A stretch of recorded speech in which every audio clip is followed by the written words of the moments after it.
Vamos falar sobre alguns estágios, do conto da Donzela Sem Mãos, conforme o livro Mulheres que Correm com os Lobos e a autora Clarissa Pinkola Estés. O primeiro estágio, ele fala do pacto sem o conhecimento. No primeiro estágio da história, um moleiro vulnerável e ambicioso faz um pacto infeliz com o diabo. Ele pensava em enriquecer, mas depois percebe que o preço será muitíssimo alto. Ele pensava estar dando sua macieira em troca da prosperidade, mas descobre que em vez disso deu sua filha ao diabo. Na psicologia arquétipa, consideramos todos os elementos de um conto de fadas como descrições de aspectos da psique de uma única mulher. Portanto, ao examinar essa história como mulheres, precisamos nos perguntar logo no início: qual é o pacto infeliz que toda mulher faz? Embora possamos ter respostas diferentes em diferentes tempos, em diferentes épocas, em diferentes dias, há uma resposta que é constante na vida de todas as mulheres. Embora detestemos admitir o fato, a esmagadora maioria das vezes o pacto mais infeliz das nossas vidas é o que fazemos quando nos privamos da nossa vida de conhecimento profundo em troca de uma vida que é muito mais frágil. Quando renunciamos os nossos dentes, nossas garras, nossos sentidos, nosso faro, quando entregamos nossa natureza selvagem em troca da promessa de algo que parece rico, mas que se revela vazio. Como o pai na história, entramos nesse pacto sem perceber a tristeza, a dor e o transtorno que ele trará para nós. Podemos ter boa vivência dos costumes do mundo e, mesmo assim, quase toda filha de Eva, se tiver uma chance, opta, a princípio, pelo pacto infeliz. O desenvolvimento desse terrível pacto envolve um paradoxo enorme e significativo. Apesar de a escolha infeliz poder ser considerada uma reação autodestrutiva em termos psicológicos, é muito mais frequente que ela se torne um divisor de águas, um evento que proporciona ampla oportunidade para a restauração da força da natureza instintiva. Nesse sentido, embora haja tristeza e perda, o pacto infeliz, como o nascimento e a morte, constitui um passo utilitário para fora do penhasco planejado pelo Self, com o objetivo de mergulhar a mulher profundamente em sua natureza selvagem. A iniciação da mulher começa com um pacto infeliz que ela fez há muito tempo enquanto ainda estava entorpecida. Ao escolher aquilo que a atraiu como sendo a riqueza, ela cedeu em troca seu domínio sobre algumas partes, e muitas vezes sobre todas as partes da sua vida instintiva, criativa e cheia de paixão. Esse entorpecimento psíquico feminino é um estado próximo ao sonambulismo. Durante sua vigência, andamos, conversamos e estamos dormindo. Amamos, trabalhamos, mas nossas escolhas revelam a verdade acerca da nossa condição. Os aspectos voluptuosos, curiosos, incendiários e bons da natureza não estão em pleno funcionamento. É esse o estado da filha do conto de fadas. Ela é linda de se ver, uma criatura inocente. No entanto, ela poderia continuar a varrer o quintal por trás do moinho para sempre, de um lado para o outro, sem nunca desenvolver o conhecimento. Sua metamorfose não tem metabolismo. Portanto, a história começa com a traição grave, porém involuntária, do feminino, jovem da inocente. Pode-se dizer que o pai, que simboliza a função da psique, que deveria nos orientar no mundo objetivo, desconhece na realidade o modo pelo qual o mundo objetivo e o mundo interior funcionam em série. Quando a função do pai da psique deixa de ser conhecimento sobre questões da alma, somos traídas com facilidade. O pai não percebe como um dos fatos mais básicos que intermediam entre o mundo da alma e o mundo da matéria, ou seja, que muitas coisas que se apresentam a nós não são como parecem ser à primeira vista. A iniciação que nos leva a esse tipo de conhecimento é aquela que nenhuma de nós deseja, muito embora ela seja a que todas nós, mais cedo ou mais tarde, chegamos a receber. Há tantos contos, A Bela e a Fera, o Barba Azul, Reinhard e a raposa, que começam com o pai pondo a filha em perigo. No entanto, na psique da mulher, muito embora o pai caia numa armadilha fatal por não saber nada sobre o lado sombrio do mundo ou do inconsciente, um momento horrível assimila um começo dramático para ela, uma conscientização e astúcia futura. Nenhum ente senciente neste mundo tem a permissão de permanecer inocente para sempre. Para que possamos crescer, nossa própria natureza instintiva nos força a encarar o fato de que as coisas não são como parecem ser a princípio. A função criativa selvagem nos força a aprender acerca dos numerosos estados do ser, da percepção e do conhecimento.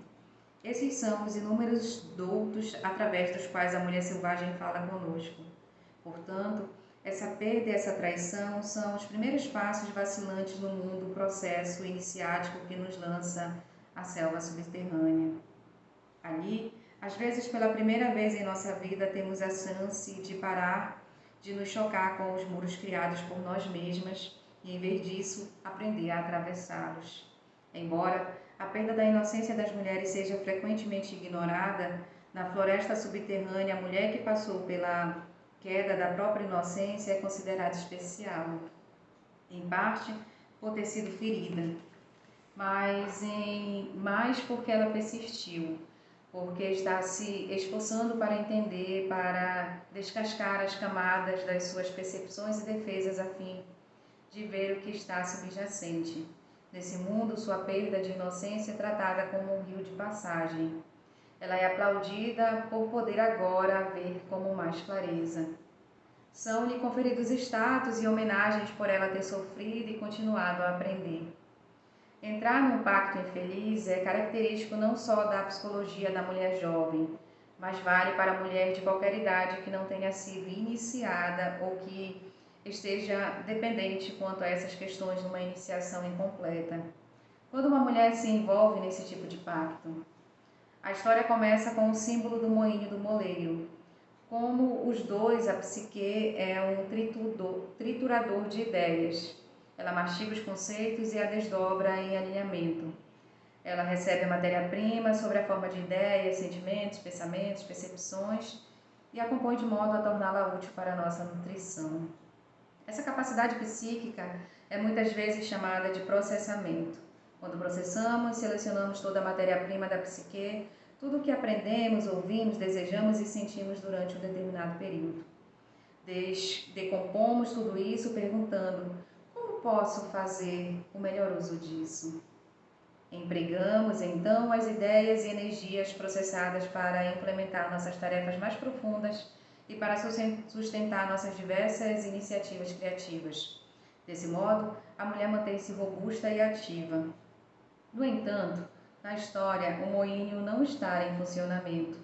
O moinho da psique está inativo. Isso quer dizer que nada está sendo feito com toda a matéria-prima que está na nossa vida diariamente.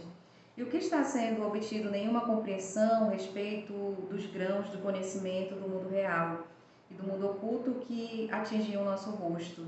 Se o moleiro não tem trabalho, a psique parou de se nutrir em termos de importância crítica. A moagem do grão está relacionada ao impulso criativo. Qualquer que seja o motivo, a vida criativa da psique da mulher está estagnada.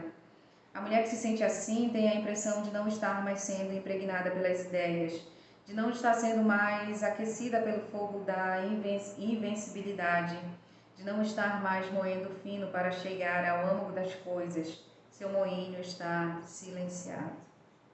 Parece haver um entorpecimento natural que acomete os seres humanos num certo estágio da vida.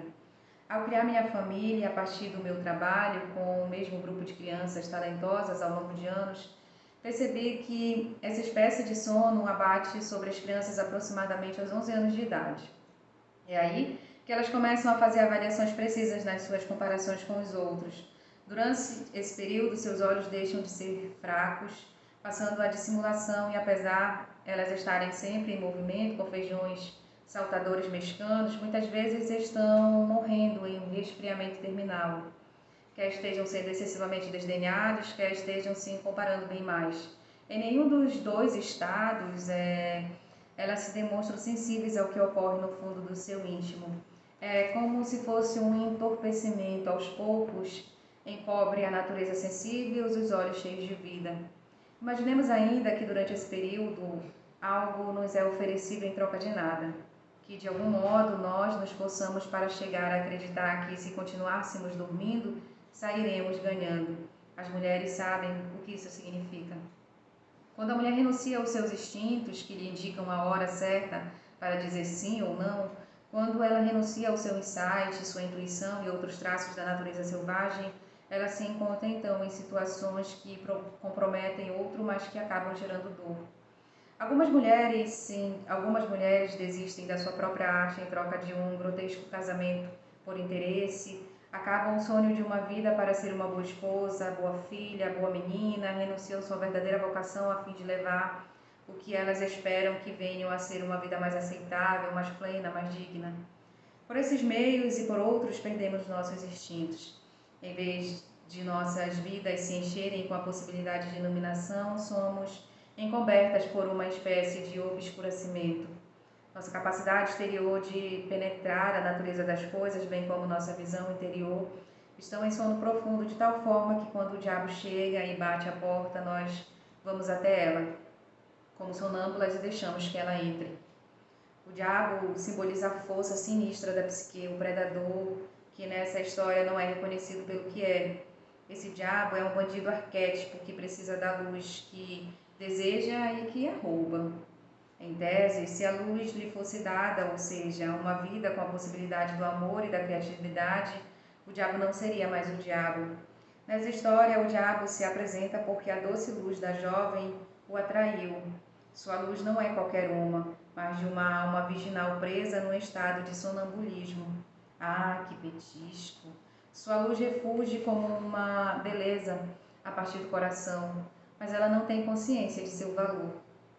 Uma luz dessas, quer se trate do brilho da sua criatividade da mulher, da sua alma selvagem, da sua beleza física, da sua inteligência, quer da sua generosidade, sempre atrai o predador. Uma luz dessa, que é também alheia e desprotegida, sempre um alvo.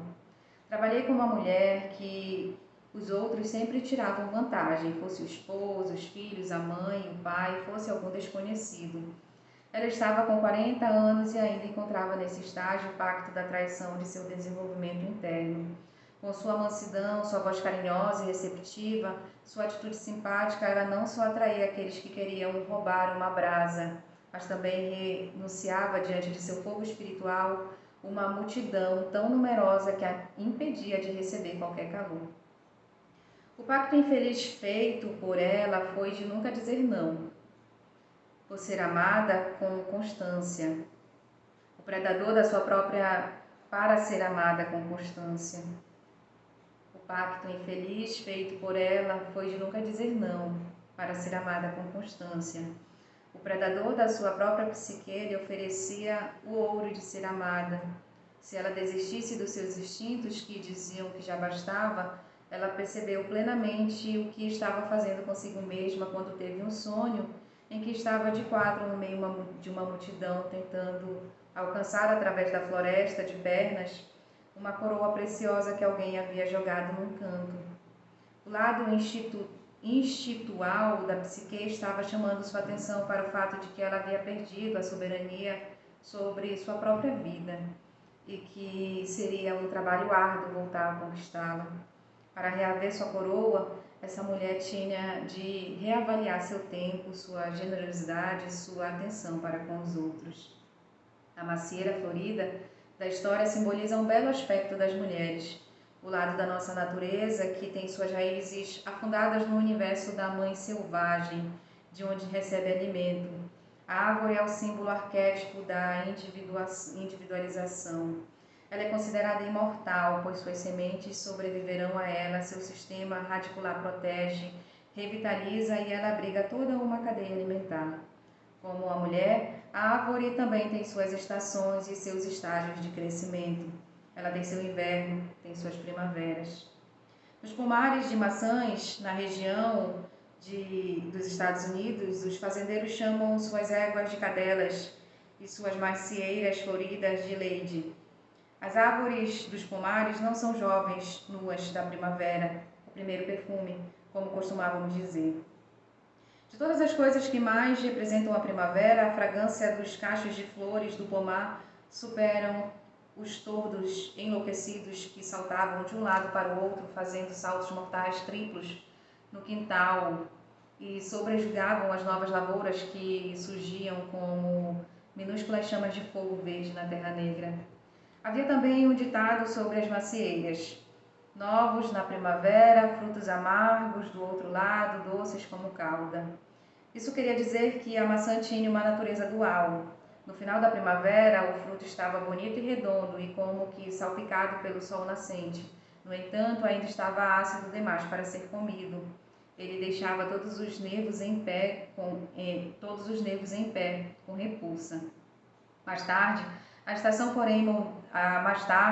estação, porém, morder uma maçã era como morder uma bala recheada de calda.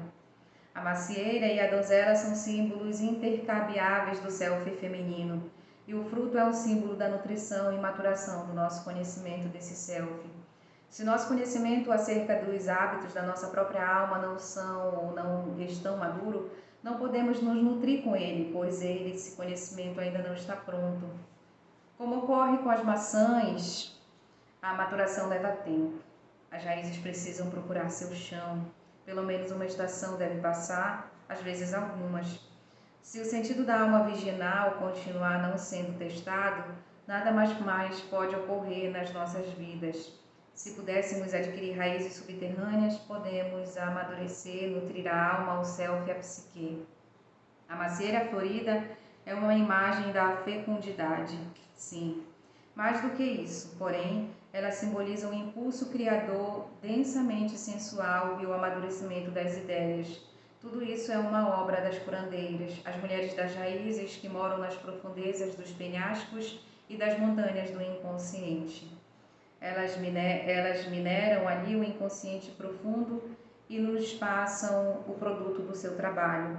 Nós elaboramos o produto que elas nos dão e, em consequência disso, o fogo vigoroso.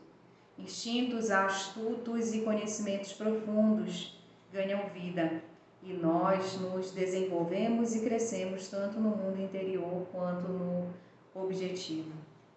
Aqui temos uma árvore que simboliza a abundância da natureza livre e selvagem na psique da mulher e, no entanto, o valor disso não é compreendido pela psique.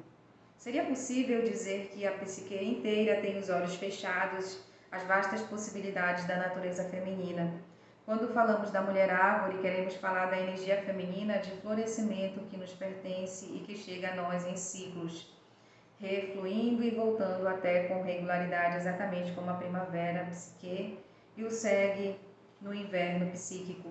Sem a renovação desse impulso, o florescimento das nossas vidas, a esperança é encoberta e a terra das nossas mentes e corações permanece imóvel. A macieira florida é uma vida profunda. Percebemos a devastadora desvalorização por parte da psique, do valor da jovem, da essência do feminino quando o pai diz a macieira. Claro que podemos plantar outra. A psique não reconhece sua própria deusa criadora encarnada na árvore florida. O jovem self permutado sem que o perceba o seu valor e o seu papel como mensageiro da mãe selvagem. No entanto, é esse corte, o fluxo do conhecimento que gera o princípio da iniciação da resistência. O moleiro desempregado, passando por dificuldades, havia começado a cortar a lenha. É um trabalho pesado o de cortar a lenha, não é? Ele envolve muito esforço físico. No entanto, esse corte de lenha representa vastos recursos psíquicos, a capacidade de fornecer energia para as próprias tarefas, de desenvolver as próprias ideias, de trazer o seu sonho, qualquer que seja ele, para o seu alcance. Portanto, quando o moleiro começa a cortar a lenha, poderíamos dizer que a psique começou a fazer o trabalho extremamente árduo de produzir luz e calor para si. No entanto, o pobre ego está sempre procurando uma saída fácil. Quando o diabo sugere aliviar o moleiro do trabalho pesado em troca da luz do feminino profundo, o moleiro ignorante aceita o trato. É assim que selamos nosso destino, nossas profundezas hibernais da nossa mente. Somos duronas e sabemos que não existe nada que se assemelhe a uma transformação sem esforço. Sabemos que teremos de arder até o chão de uma forma ou de outra, mas depois nos sentarmos nas cinzas do que um dia pensamos ser e avançar a partir dali. Ocorre, porém, que em um outro momento da natureza, a parte mais desejosa da ociosidade espera que isso não seja verdade, espera que o trabalho duro termine para poder voltar ao sono. Quando o predador chega, já estamos preparados para ele e nos sentimos aliviadas ao imaginar que talvez exista um jeito mais fácil. Quando fugimos do corte da lenha, as mãos da psique é que são cortadas, pois sem o trabalho psíquico as mãos psíquicas definam. No entanto, esse desejo de um pacto que evite o trabalho pesado é tão humano e tão comum que é surpreendente encontrar uma pessoa viva que não tenha aceitado. A opção é tão frequente que, se fôssemos dar um exemplo atrás de outro de mulheres ou homens que estejam a parar a cortar a lenha para ter uma vida mais fácil, perdendo assim suas mãos, ou seja, seu domínio sobre a sua própria vida, bem, demoraríamos muito nisso. Por exemplo, uma mulher que se casa por motivos errados e poda sua vida criativa. A mulher que tem uma preferência sexual e se força a aceitar outra. A mulher que quer ser ou fazer algo de importante ou que fica em casa cortando clipes de papel. A mulher que quer viver a vida, mas que coleciona pequenos fragmentos de vida como se fossem pedacinhos de barbante. A mulher que tem sua própria identidade, mas que entrega um braço, uma perna, um olho ao primeiro namorado que se apresente. A mulher que tem um excesso de criatividade radiante e convida suas amigas vampiras para uma sessão de esgotamento. A mulher que precisa prosseguir com a sua própria vida e algo dentro dela lhe diz: não estar presa é estar segura. Tudo isso é o diabo dizendo: dou-lhe isso se você me der aquilo, o pacto sem conhecimento. Portanto, o que deveria ser a árvore florida e nutriva da psique perde o seu poder. Seus botões, sua energia iludida é forçada a renunciar ao seu potencial, sem compreender o pacto em que entrou. O drama inteiro, quando sempre começa e firma sua posição fora da consciência da mulher. Deve-se, porém, realçar o fato de ser assim que todo mundo começa. Nessa história, o pai representa um ponto de vista do mundo do objeto ideal, coletivo que pressiona as mulheres a serem murchas em vez de exuberantes e selvagens. Mesmo assim, não há vergonha nem culpa no fato de você ter renunciado aos seus ramos floridos. É sem dúvida, você sofreu. E pode ter dado anos, até mesmo décadas, em troca de nada. No entanto, existe esperança. A mãe no conto de fadas informa a toda a psique o que ocorreu. Ela diz: acordem, vejam o que fizeram.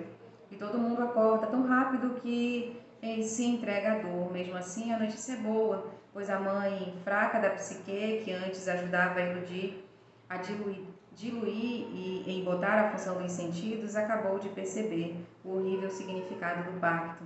Agora a dor da mulher chega à consciência. Quando a dor é consciente, ela pode fazer algo a respeito.